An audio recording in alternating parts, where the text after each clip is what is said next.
CM మాట్లాడిన కొన్ని వ్యాఖ్యలు చర్చనీయాంశంగా మారే ఇప్పటికిప్పుడు దిగిపోవాల్సిన పరిస్థితి వచ్చినా కూడా నాకు ఇబ్బంది లేదు, బాధ లేదు, సంతోషంగానే ఉన్నారు అంటే ఎన్నికల ముందు ఈ వ్యాఖ్యలు ఓటమికి సంకేతాలని ప్రతిపక్షాలు చేసిన వ్యాఖ్యలు. జగన్మోహన్ రెడ్డి గారి విలక్షణమైన వ్యక్తిత్వం. ఆయన రాజకీయాల్లో కూడా రాజకీయ నాయకుడిగా, పార్టీ అధ్యక్షుడిగా ఏదైనా సరే ఆయన ఏది తన హక్కు అనుకోడు. చంద్రబాబు అనుకుంటాడు, ఎందుకంటే తను ఇప్పుడు బాధ్యతతో అధికారం లెక్క రాల. అందుకే చంద్రబాబు నాయుడు వస్తే ఈ రోజు వస్తే 2075లో ఏం చేస్తానో చెప్తాడు. తను ఉండేదే ఎంతకాలం ఉంటాడో ఫిజికల్గా అది లెక్క పక్కకు తీస్తే 50, 75 పెంచుకుంటూ పోతాడు.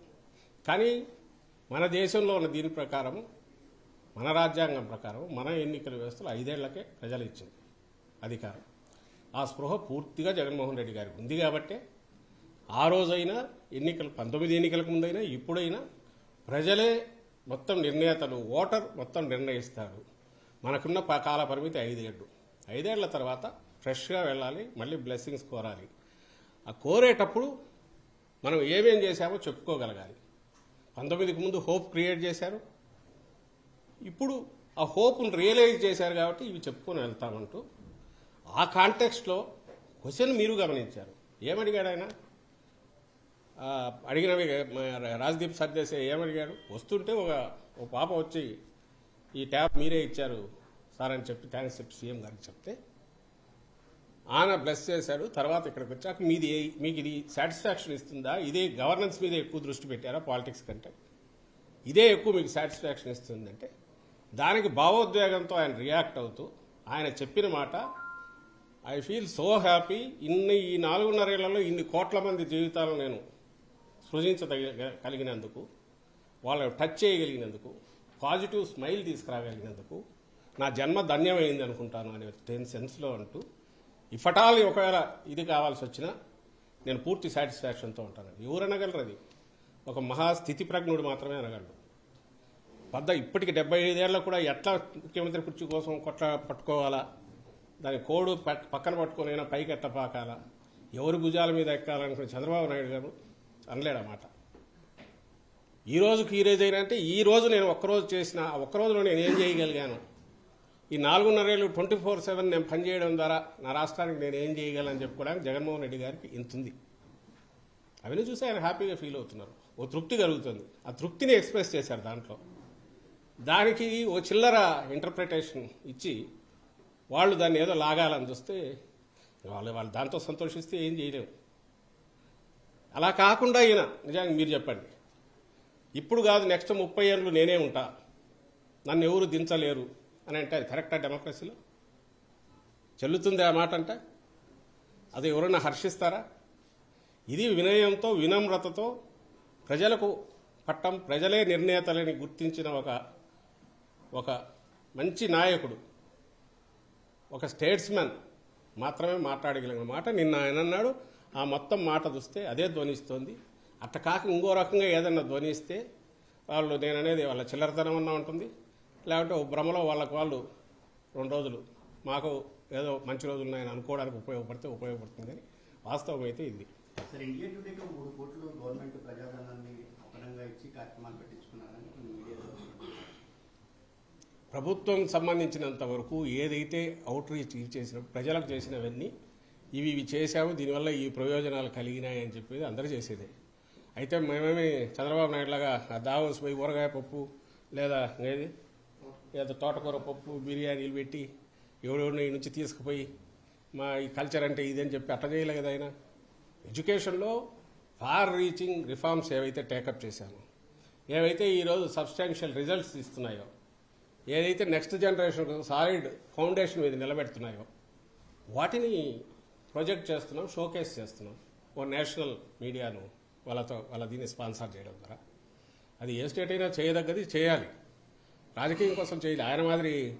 ఆయన దీనికి ఏదో జనాగ్రహ దీక్ష అట్లాంటివి పెట్టి కోట్ల రూపాయలు ఖర్చు పెట్టి బెంచ్ సర్కిల్లో ఇవి చేయలే. అలాగే ఢిల్లీకి పోయే జనాగ్రహ ఏదో దీక్ష పేరు పెట్టాడు, ఏది నవనిర్మాణ దీక్షను ఇంకోటి ఢిల్లీకి పోయి బ్లాక్ డ్రెస్లు వేసుకుని అక్కడ కూర్చొని మోడీని తిట్టి దానికి కోర్టు పెట్టి చేయలే. దావోస్కు స్పెషల్ ఫ్లైట్ వేసుకెళ్ళి కంటిన్యూస్ పోయి నేను ప్రపంచానికి మార్గదర్శనం చేస్తాను ఆయన మేమేం చేయట్లా. జగన్మోహన్ రెడ్డి గారు చేస్తున్నది ఈ రాష్ట్రంలో ఆయన తను ఎంతవరకు ప్రజలు తనకు ఇచ్చారో మ్యాండేట్ దాన్ని ఫుల్లెస్ట్ దీనికి వాడుకుంటూ అక్కడ ఏమేం చేశారో మన రాష్ట్ర ప్రజలకు తెలియాలి, బయట ప్రపంచానికి తెలియాలి అనే ఉద్దేశంతో ఇచ్చేశారు. అందులో ఏది ఆయన చేసిన షోకేస్ ఇచ్చిన దాంట్లో ప్రతిదీ ప్రూవ్ అయినవి, నడుస్తున్నవి, భ్రమలు క్రియేట్ చేసేవి కాదు, అభూత కల్పనలు కాదు. సో ఇప్పుడు ఖర్చు అంటే దీనికి మించి 10 100 రెట్లు పోలవరం బస్సులు వేసింది ఎంత 100 కోట్లు అయినట్టుంది నాకు తెలిసి. జయం చంద్రన్న అని ఆ రోజు పాటలు పాడినా తీసుకుపోయినా ఏమి కానీ పోలవరం గేట్ ఎత్తేదానికి ఒక గేటు పెట్టిన దానికి ఆయన ప్రాజెక్ట్ పూర్తయిన తర్వాత వచ్చేసారు. ఇప్పుడు ఏమాట్లాడి జరగట్లా.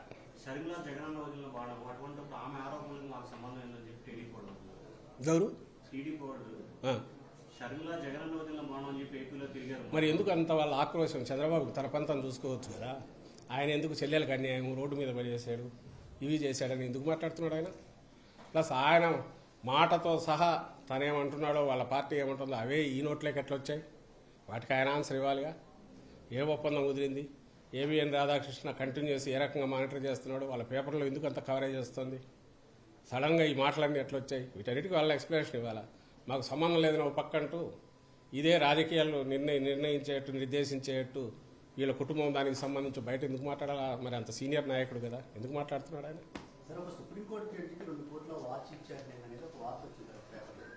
ఏదో సొల్లువాగుడు ఏదో అంటుంటారు. అక్కడ ఎవరైనా వాళ్ళు ఉండి విన్నారా, వాళ్ళు ఉండి చూసారా? ఎవరన్నా ఆ ఛానల్కి కానీ దాన్ని నమ్ముకొని నడుస్తున్న టీడీపీకి కానీ లేదా ఆ పేపర్కి కానీ రాధాకృష్ణ పేపర్ లేదా దాన్ని నమ్ముకొని నడుస్తున్న టీడీపీకి కానీ వాళ్లకు అసలు ఈ రాష్ట్రానికి ఏం కావాలా, ఈ ప్రజలకు ఏ ఇష్యూస్ దాని మీద డిస్కస్ చేయాలి, దాని మీద మా లైన్ ఇది మీ లైన్ ఏంది అని అడిగేది లేదు. అందువల్ల ఏదో ఒక అభూత కల్పన క్రియేట్ చేసి వేసేయడం, దాని మీద ఇంకా డిస్కషన్ స్టార్ట్ చేయడం, దాని మీద వాళ్ళే ఖండనలు ఇవ్వడము, దాని మీద వాళ్ళే ఛాలెంజ్లు ఇవ్వడం, వాళ్ళకు ఇది మామూలుగా సహజం. 2 రోజులు డైవర్ట్ చేయాలని చూస్తుంటారు వాళ్ళు. అంతకుమించి దాంట్లో ఎవరు వెళ్ళారమ్మా? ఎవరమ్మా? అవును,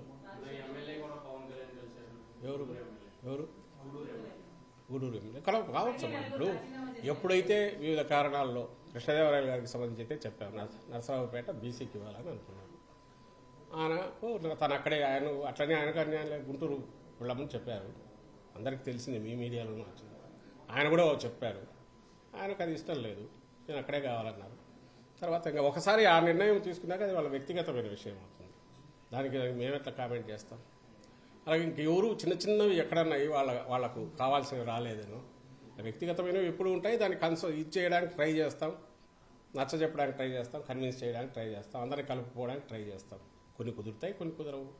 ఏ రాజకీయ పార్టీ అయినా నిన్ననే మా ముఖ్యమంత్రి గారు కూడా చెప్పినట్టున్నారు, ఎప్పుడో ఒకసారి తప్పవు ఎలక్షన్లు వచ్చే కొద్దీ. యాజ్ ఇట్ ఈజ్ అందరినీ అదే టీంను పెట్టుకుని పోవడం అనేది కుదరదు. కొన్ని మార్పులు జరుగుతాయి, బాధ్యతలు మారుస్తారు. అవి నచ్చని వాళ్ళు కొంతమంది వాళ్ళ అసంతృప్తిని ఇంకో రకంగా వ్యక్తం చేయొచ్చు, అది సహజం. అయితే మా వైపు నుంచి మేము ముందే మొదలు పెట్టినందులో వీఆర్ కాన్ఫిడెంట్. మేము ఒక క్లియర్ డస్ట్ అంతా సెటిల్ అయ్యాక 175 టీమ్ ప్లస్ 25 ఎంపీ టీంతో పర్ఫెక్ట్గా దిస్ ఈజ్ జగన్మోహన్ రెడ్డి గారు, this is YSRCP, this is his team అనేది ప్రజెంట్ చేయగలము. ప్రజలు జడ్జ్ చేసుకోవడానికి కన్ఫ్యూజన్ లేకుండా ఒక పర్ఫెక్ట్ పిక్చర్ ఇస్తున్నాం. వేరేయాజ్ అక్కడ పొత్తు ఎవరో ఇంకా తెలియదు. సీట్లు ఒక 70 అంటారు, నేను 30కి మించి ఈయనన్నాడు అంటారు. 70 ఐడెంటిఫై చేసినవి ఇచ్చాడు, అవన్నీ పక్కన పడేశారంటారు చంద్రబాబు నాయుడు, పవన్ కళ్యాణ్ రెడ్డి. ఇవి కాకుండా ఎవరెవరికి ఏం ప్రామిస్ చేశారో తెలియదు. ఓట్లు చీల్చడానికి కాంగ్రెస్ వాళ్ళని ఎక్కడ పెట్టి వీళ్ళు డమ్మిలు పెడతారో తెలియదు. వీళ్ళ వాళ్ళనే కొంతమంది 3 పార్టీలు ఎట్లా సర్దుతాడో తెలియదు. వాళ్ళది ఉంది ముందు. రానున్న రోజుల్లో రోజు కొట్టుకుంటుంటే మీకు న్యూస్ అక్కడ ఎక్కువ దొరుకుతుంది నాకంటే. ఎందుకుంటాయమ్మా? చెప్పాం కదా, ఫైనల్ ఎలక్షన్లకు పోయే ముందు ఇది మార్పు అంటే అది మార్పు, చెప్పలేదంటే ఉండనట్టు. ఏదైనా నేను అంటున్నది ఏంటంటే 175 మందికి పర్ఫెక్ట్ టీం సెలెక్ట్ చేసి పెట్టే ఆలోచన సంవత్సరం నుంచే జగన్మోహన్ రెడ్డి గారి మొదలైంది. అప్పటి నుంచే ఆయన కావాల్సినంత లాంగ్ ఇది ఇస్తూ ఎమ్మెల్యేలు వాళ్ళని కూడా మోర్ జనంలోకి వెళ్ళమన్నారు, వాళ్ళు వెళ్ళారు, రకరకాల అన్ని చెక్ చేసుకుంటూ వచ్చారు. అంటే మోర్ కన్స్ట్రక్టివ్ పాజిటివ్ దీంతోనే పోయారు ఆయన. ఎక్కడ లాస్ట్ మినిట్ షాక్లో నేషనల్ పార్టీస్లో ఇంతమంది అయితే కాంగ్రెస్లో ఉండేది, బీఫామ్ ఇద్దరికి ఇచ్చి పరిగెత్తుకుంటూ వచ్చేవాడు. ఎవరు ముందు వస్తే వాడికి టికెట్ అయ్యేది, ఎవరి గ్రూప్ వాళ్ళు ఇచ్చి చేసుకునేవాళ్ళు. ఆ రోజులు కాదు ఇప్పుడు. అందులో కూడా ఈవెన్ రీజనల్ పార్టీ టీడీపీ అంతా పోల్చినా కూడా ఎవరికి సడన్ సర్ప్రైజెస్ స్కోప్ లేకుండా ముందు నుంచి చేసుకుంటూ వస్తున్నారు. ఇది హెల్దియర్ ఇదని నేను అనుకుంటున్నాను.